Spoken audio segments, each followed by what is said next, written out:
Radio Campus et ses radios partenaires présentent la Nuit européenne des chercheurs 2020. Petit secret nocturne, les scientifiques se confient à notre micro. Donc je m'appelle Laurent Moureau, je suis enseignant-chercheur à l'UPFR des sports. Je suis rattaché à l'Université de Franche-Comté depuis 2011. Je suis physiologiste, c'est-à-dire que je m'intéresse justement à la réponse des différents organes entre eux, au niveau de l'être humain, dans des activités complètes, j'allais dire ça comme ça. Ma thématique principale de recherche porte sur, au sens très très large, l'utilisation de l'exercice ou de l'activité physique comme outil thérapeutique. C'est un peu limitatif parce qu'il y a donc la prévention avant que la pathologie soit là. Donc cet aspect prévention, bien-être et derrière la correction de la déficience avec l'activité physique.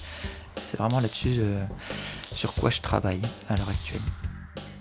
Alors concrètement, comment ça va se passer ? Première étape, on va faire ce qu'on appelle une visite d'inclusion pour vérifier que vous collez bien au profil de personnes que l'on recherche. Pour mener des recherches sur l'homme, il y a un cadrage législatif qui impose de vérifier tout un tas de choses. Donc ça, c'est la première étape. Ok. Ensuite, l'étape vraiment de captation des signaux, ça va être, on va remplir un questionnaire ensemble, quel profil vous avez, on va vous faire 2-3 tests pour vous caractériser, et ensuite on va vous équiper. Alors l'équipement, ça se traduit par des petits capteurs qui sont gros comme un peu plus gros qu'une pièce de 2 euros, à l'intérieur duquel on va trouver des accéléromètres, des gyroscopes, des magnétomètres, et on ajoute à ces capteurs mécaniques quelque chose qui permet de récupérer la fréquence cardiaque. Ces capteurs, on va en mettre un sur le thorax, et c'est vraiment à cet endroit-là qu'on aimerait bien pouvoir en même temps récupérer des données sur la manière dont vous courez. Mais c'est pas facile parce que les accéléromètres ne se comportent pas de la même manière que par exemple s'ils étaient sur la chaussure, beaucoup plus proche du sol, pour caractériser la manière dont vous posez le pied au sol. On parle de course à pied. Donc on va avoir un capteur sur le thorax, un capteur à peu de choses près au niveau du centre de gravité, donc autour du bassin, et ensuite 2 capteurs un sur chaque chaussure. Et ensuite, on va vous demander de courir sur un tapis roulant qui est instrumenté avec l'outil de référence qui permet de mesurer ce qu'on appelle les paramètres cinématiques de la course à pied. Combien de temps votre pied est passé au sol ? Combien de temps, pendant la course à pied, on a une petite phase de vol entre 2 pas, donc combien de temps vous êtes passé en l'air ? La longueur du pas, la fréquence du pas, ce qui permet de caractériser la course. Donc ce tapis roulant avec le système de référence va enregistrer ces paramètres-là et on va essayer de comparer les signaux des capteurs avec ce système de référence-là sur des phases de course, alors qui vont durer une petite dizaine de minutes à chaque fois, en montée, en descente, différentes vitesses, différentes conditions. On espère ainsi alimenter un algorithme qui va apprendre à reconnaître la manière dont les gens courent par rapport à l'outil de référence que l'on a, et pouvoir finalement avoir un algorithme qui va nous donner ces fameux temps de contact, temps de vol, etc. Ce qui nous intéresse principalement, c'est le capteur qui est au niveau du thorax, puisqu'en même temps qu'on a ça, on a la fréquence cardiaque.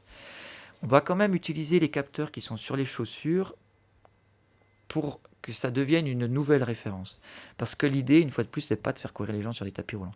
C'est de les faire courir autour de chez eux, où ils vont habituellement. Donc il faut aussi que l'on valide ces capteurs-là dans des conditions qu'on appelle nous écologiques. Donc en plus de la phase sur le tapis roulant, on va vous demander aussi de porter des capteurs sur des phases de course que vous ferez où vous voulez. Mais ensuite, ce que l'on souhaite faire, c'est suivre une cohorte de coureurs à pied qui s'entraînent 1, 2, 3, 4 fois, 5 fois par semaine, ça dépendra, pendant plusieurs semaines, sur chaque ou quasiment chaque entraînement, pour essayer d'obtenir des indicateurs de variation de la foulée qui nous feraient penser qu'effectivement, il y a une blessure qui arrive. Les coureurs vont continuer leur vie habituelle. La seule différence, c'est qu'on va leur demander de porter le capteur. Et quand ils se blessent, de nous le faire savoir finalement.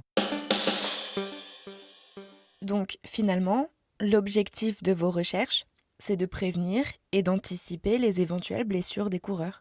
Bien sûr, la boule de cristal, c'est exactement ça. Voilà, d'avoir des signes précurseurs et on espère que à la fois les capteurs que l'on va utiliser, mais aussi l'algorithme que l'on va mettre dedans, on espère que ça va nous aider finalement à prévoir. On aura du mal de savoir pourquoi il y a la blessure. Mais notre idée, c'est de se dire, voilà, on a un modèle. Évidemment, on est sur un être humain qui va, d'un jour à l'autre, va pas se comporter de la même manière, bien sûr. Mais on imagine qu'on a un modèle avec une certaine fenêtre dans laquelle on évolue. Et ce qu'on aimerait bien avoir d'une manière précoce, c'est quand on quitte cette fameuse fenêtre. Alors après, c'est vers le haut, c'est vers le bas, peu importe.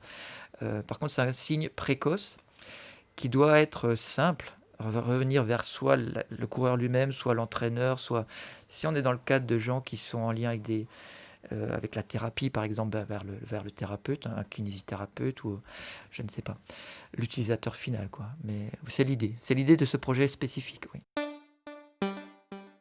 Pour vos recherches, vous avez besoin de monde, de participants. Comment vous adaptez-vous au confinement ? À l'heure actuelle, c'est compliqué pour nous de faire des études sur la personne. Je passe beaucoup de temps à traiter des données, d'une part, et à écrire, à communiquer, à valoriser tout le travail qu'on fait, à prévoir la suite, évidemment. On a plus de temps pour analyser les données qu'on a déjà.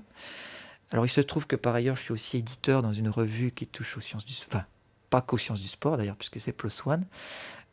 On n'a jamais eu autant de demandes d'expertise d'articles, parce que les chercheurs ont effectivement plus de temps pour écrire, plus de temps pour regarder des données qu'ils avaient avant, et nous-mêmes, on passe plus de temps à définir des nouvelles stratégies d'analyse de données, par exemple, que ce qu'on faisait avant. La prévention de pathologies dans les activités physiques de Laurent Moureau, une réalisation d'Alexis Le Corollaire pour Radio Campus Besançon, podcast Science en pantoufles.